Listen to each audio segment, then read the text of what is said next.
মৃত্যুদণ্ডই শেখ হাসিনার জন্য উপযুক্ত বিচার।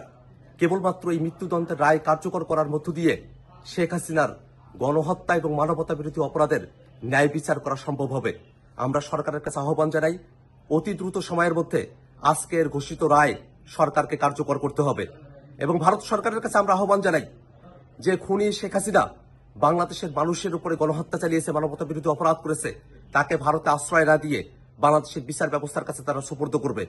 এই বিশ্বের বাসীর কাছে একটা নজির তৈরি হবে শেখ হাসিনার রায় কার্যকর করার মধ্য দিয়ে।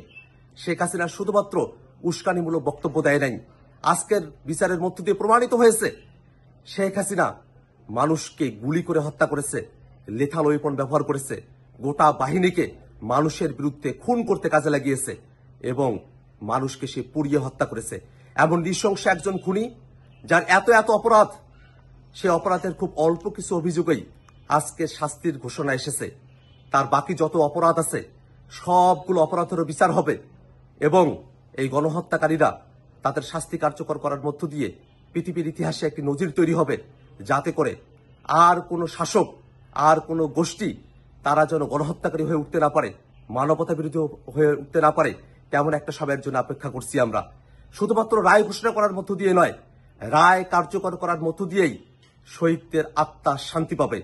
আমরা অপেক্ষা করছি, সরকারের কাছে আহ্বান রাখছি, অতি দ্রুত সময়ের মধ্যে শেখ হাসিনার এই মৃত্যুদণ্ডের রায় সরকার কার্যকর করবে।